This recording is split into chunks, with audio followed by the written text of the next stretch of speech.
It is an instinct business after all, and I think if we make the best version of that particular scenario, that we're working with a director who has real vision, a producer that believes in the project right from the start, then we're there to navigate as well through the distribution market to find the best home for the content at the right time.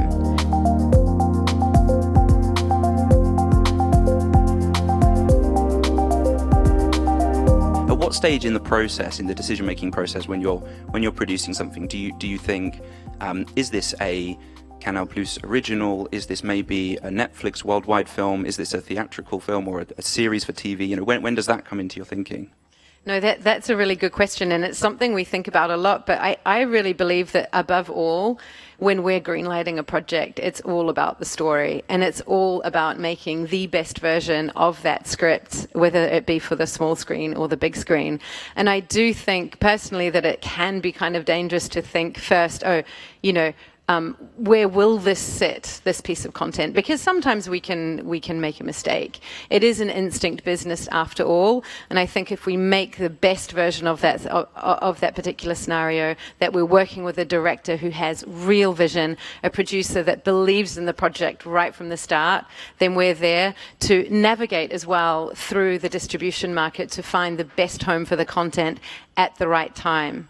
So it may be a pre-sale. Very early on, before production takes off, we may decide to sell a movie or a TV series based on first footage, and then other moments, it may be at a festival like Cannes when we're premiering a movie and the sparkle ignites from the red carpet, and we sell the movie thereafter. So or the TV series in a TV festival, as the case may be. So there's no one size fits all, I would say, to that question. Yeah. So sometimes even you'll produce the content and even premiere it, and then you'll kind of think, this is a theatrical movie, rather than a streaming deal. Or oh, absolutely. And also sometimes a movie can suit in a particular territory a streaming platform.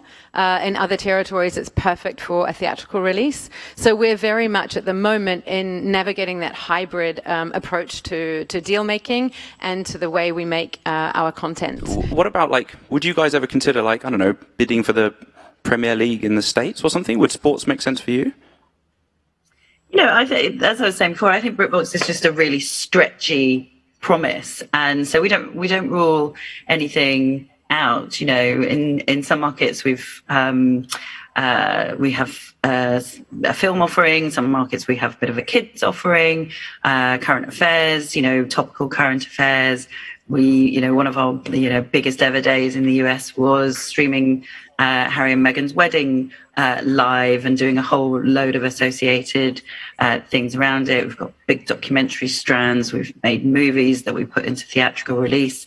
So I think, all of this adds up to sort of fame-making, arresting, brand-defining editorial stunts that can, particularly, I think, in SVOD, help you cut through and be a magnet to get subscribers in.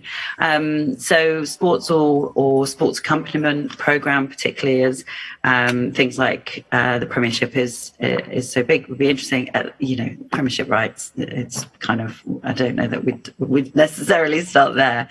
But there's all of the associated audio that goes along with that, the hours and hours of commentary that's produced by both the BBC and ITV around those shows. It's all big opportunity for us. I think it's important to remember that the streaming is still very much growing. Where I come from in the Nordics, most people have several subscriptions, and it's often looked at as the forefront at streaming. But still, there are still target audiences in the Nordics that still don't have any subscriptions. So that's, of course, an opportunity for us, and there is a growth area there. We saw during the pandemic that the older segments started to adopt streaming more than what we had foreseen. So there are still a lot of growth areas, and I think as other countries catch up and start doing multiple subscriptions more and more, there's definitely a lot of growth to capture. But then for all of these 750 services, the most important question, I guess, to ask is what's our right to play? What are we adding to this market that someone else is not already doing? And that, I think, that's something, of course, that we are extremely focused on. And your original question, Tom, was actually, what's the market going to look like in 5 years' time? Streaming is going to be even more important than it is today. We see some significant change already, but it's changing very fast. The pandemic actually, I think, accelerated the speed or the migration to streaming in a way that we hadn't foreseen. We were expecting it, but not so fast. That's also why we decided to go sort of all in on our international expansion. Sort of the moment is now. But then, of course, I think with a number of services popping up, I think you will see more and more collaborations also between the streaming services. And there is also we can look differently in different markets. And that's also to the question, sort of, what's our right to play? And most important thing is, of course, to bring something good and strong to the consumer so that you stand out. And I think you will see more and more of those collaborations. We have one in the Nordics launching sort of very soon with Starzplay. Where the whole platform will be integrated on Viaplay. That is, I think, a model that we haven't really seen before, and you would maybe have been surprised about if you heard it a few years ago. But I think that's one thing that you will see more often, because we all realize that all markets are not our core markets. And the markets where we may not be core, there are fantastic opportunities to work with others. So that's, I think, what you will see more of in 5 years' time. So this morning, the European Film Academy president, Agnieszka Holland, did an event here where she appeared virtually, and she was complimentary about streaming services, but she also said that she was afraid that for specifically independent film, that I think she said that streaming services could be black holes where content just could be lost, and this is a fear that I know that some independent filmmakers have. If you go on a platform that has tons of massive series, like how do you stand out on that? Just maybe Anna, you could kind of talk about kind of selling an indie movie to a platform. And yeah, no, that is understandably a legitimate concern, particularly from if you're not actually in the weeds of it, if I may use that expression. It's true that sometimes when we sell our movies to a streamer, and talent have never worked with a streamer before, there's absolutely sort of that moment of fear, where it's sort of as if their movie or their TV series will just be released into the ether with no accompaniment, no support whatsoever. But in fact, the experience that we've had at StudioCanal is the absolute opposite. And I think it's the responsibility of both the streamer and the producer or the distributor to really work hand in hand. We have to be constantly, knocking down the door, requesting the Zoom meetings, working on the marketing plan hand in hand, feeding back to the talent so they feel safe and supported, and equally for the streamer to kind of play the game and say, okay, you know what? Every single movie or TV series is somebody's baby.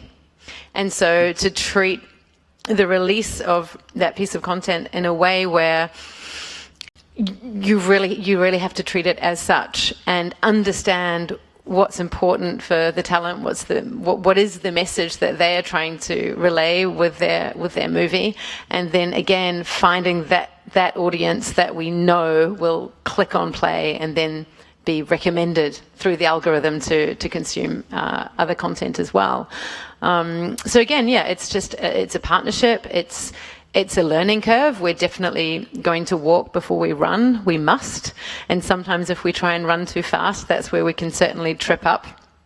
And sort of, but again, StudioCanal as a film distributor and having experience with releasing films theatrically and that gigantic process of, putting up massive P&A to release a film theatrically sort of does inform that next step of how we bring a film to the consumer on a platform and exist, as you said. Yeah. I think the biggest concern from where I'm sitting as a producer distributor is really the data to understand what happens next.